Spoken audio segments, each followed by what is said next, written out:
Conservative new media viewers, NBA fans around the world, what's up? It's me, PFA, Paul F. Villarreal, the NBA expert. We're here to discuss the Golden State Warriors' thrilling 99-98 victory tonight over the Houston Rockets of Game 2 of the 2015 Western Conference Finals in the NBA.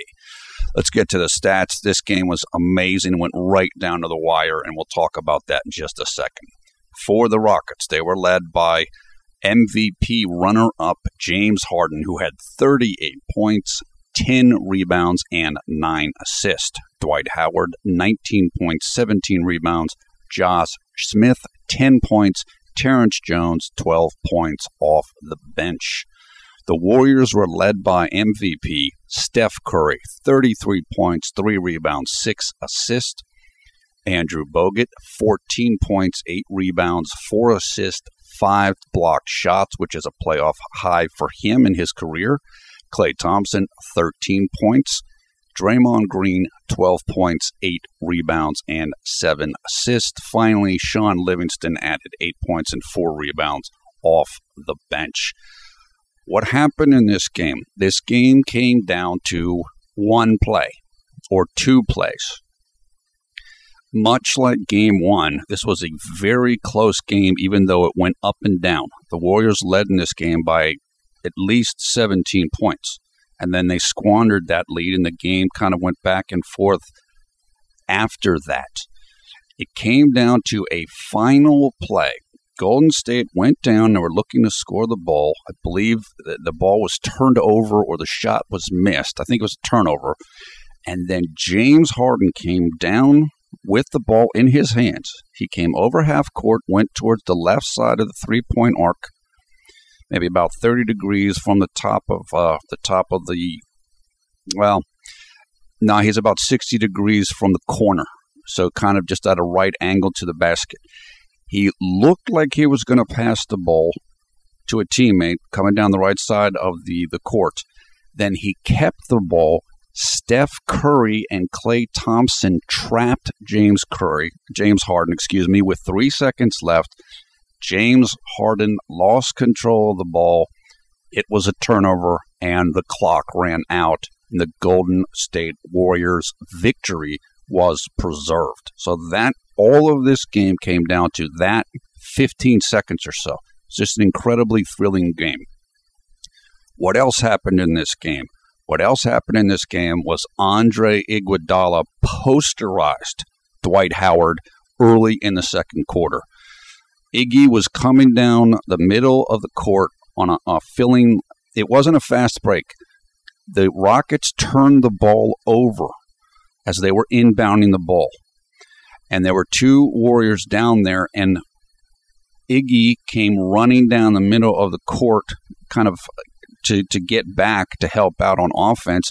And I believe Andrew Bogut passing the ball, and Iggy just went up for just a ridiculous super dunk over a retreating Dwight Howard. So you're going to see that dunk everywhere on highlight loops forever.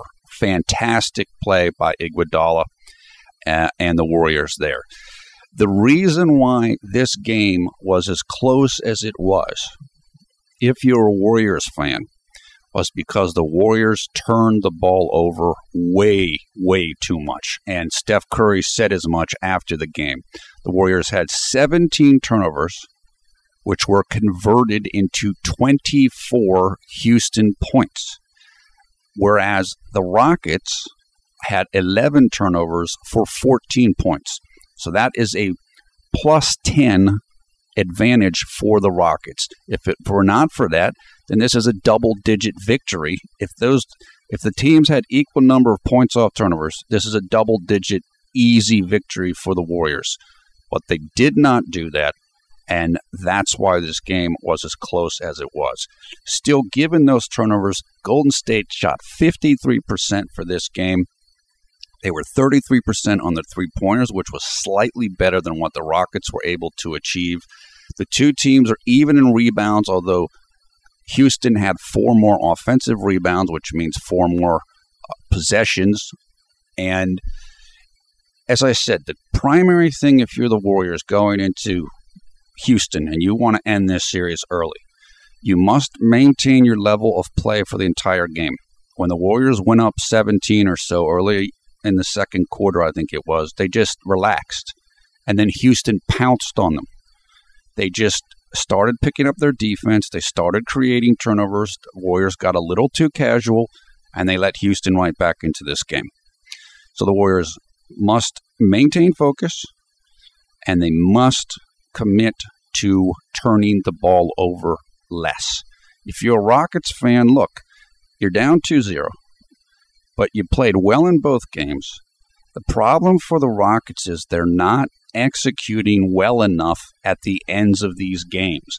And I'm going to tell you right now, and I did an unofficial little survey on Twitter before I started making this video, people are going to blame Kevin McHale for this loss as much as they will blame James Harden. And the reason why is when James Harden got control of the ball with about 9 seconds left, the Rockets or Kevin McHale could have called a timeout and ran a play.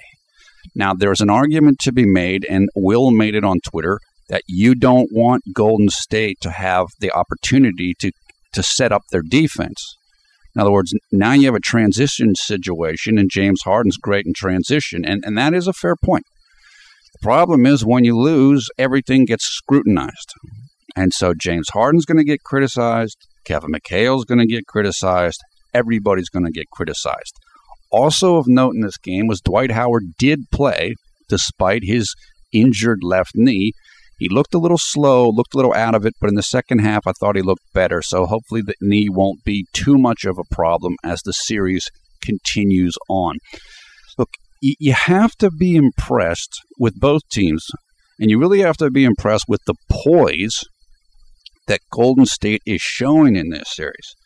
They have been able to perform well down the stretch. They have been able to make that extra play or two that they need to pull out these games. So you got to give credit to the Golden State coaching staff for having the team composed, and of course you have to give credit to the Golden State players for making the plays and keeping their nerves calm in these big moments.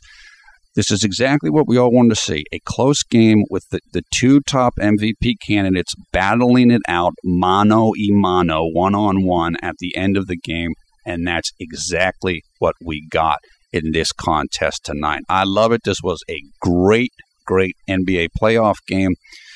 As I mentioned, the Warriors now lead the series 2-0. Tomorrow, we are going into Game 2 between the Cleveland Cavaliers and the Atlanta Hawks. In that series, Cleveland leads 1-0. We hope to continue to do these little post-game wrap-up videos as much as we can. Doing it tonight, done it for the first 2 games of the conference finals before that. And we hope to be doing one for tomorrow's Game 2 between Atlanta and Cleveland. That's about all I have.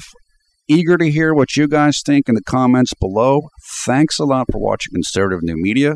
We love the NBA, and I am PFV, Paul F. Villarreal, the NBA expert. Thumbs up, thumbs down. We'll look for you on Twitter. We'll look for you in the comments. In the video description below the video player, you will find information so you can check out highlights of this game. Also information how you can come and join us on Twitter and how you can come and join the Conservative New Media Facebook group, which has over 4,000 members. Finally, I should add that after the game ended, James Harden knocked down a set of curtains as he was walking back to the locker room of the Rockets. So there was kind of like a facade set up of like black curtains, and Harden put his hands out and knocked the whole thing down. You'll see it. It'll be on highlight shows and stuff. I'm sure you can find it in a Vine on Twitter. And so it's very understandable. It's a frustrating loss. Harden knows that he had it in his power to win this game, and it was Golden State made a play and he didn't. So, of course, you're going to be upset about that. No surprise there. Okay, that's it for now. Take care. We will talk to you again soon. Have a great night or great day wherever you are around the world when you watch this video.